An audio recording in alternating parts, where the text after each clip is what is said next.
ஒரு கேள்வி, நான் சத்தியத்தை சேர்த்து வச்சிருக்கிறேன்னா இல்லையா? எப்படி சோதிக்கலாம்? எப்படி சோதிக்கலாம் தெரியுங்களா? நம்ம சத்தியத்தை கேட்டு இவ்வளவு நாள் வந்துட்டோம். எவ்வளோ தேவனுடைய புது சத்தியங்களை நாம் படிச்சு அல்லது புது சத்தியங்களை நாம் எழுதியிருக்கிறோம். எல்லாருக்கும் தேவன் தன்னுடைய சத்தியத்தை கொடுக்கிறார். நம்மளோட அடிப்படை விசுவாசத்தை புரிஞ்சுக்கிறோம். ஆதி ஆகமத்திலிருந்து வெளிப்படுத்தின விசேஷம் இருக்கிற தேவனுடைய திட்டத்தை புரிஞ்சுக்கின்னு பைபிளை படிச்சா நமக்கே பைபிள் திறக்கிறார் தேவன். எவ்வளவு புது புது சத்தியங்களை நாம் எழுதியிருக்கிறோம், தேடி இருக்கிறோம், சேர்த்து வச்சிருக்கிறோம். ஒரு கேள்விக்குறியா நிக்குதா? அப்ப எறும்பு என்ன பண்ணிட்டு இருக்கிறோம் நம்ம? அதனாலதான் ஆரம்பிக்கும் போது என்னன்னு திட்டுறாருன்னா சோம்பேறின்றார். இன்னும் என்ன பண்ணல?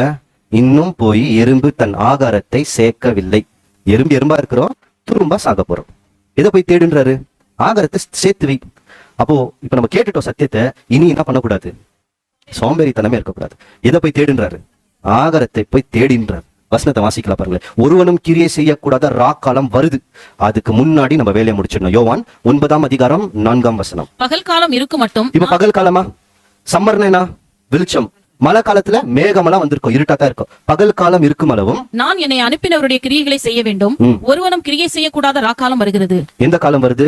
ஒருவனும் கிரியை செய்யக்கூடாத ராக்காலம் வருது. அதுக்கு முன்னாடி என்ன பண்ணிடுறாரு? அவனுக்கு கொடுக்கப்பட்ட வேலையை செய்து செஞ்சு முடிக்கலனா? இதுதான் நம்மளுக்கு நீதிமொழிகள் 6:9 தான்.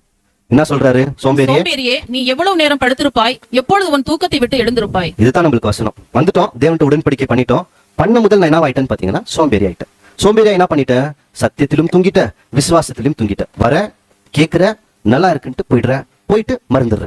திருப்பி நான் கேட்கிற நல்லா இருக்குன்னு சொல்ற, வீட்டுக்கு போற, மறந்துடுற. அப்ப என்ன இருக்குதுன்னா நான் இன்னமும் தூக்கத்துல தான் இருக்கிறேன். புரியுதா?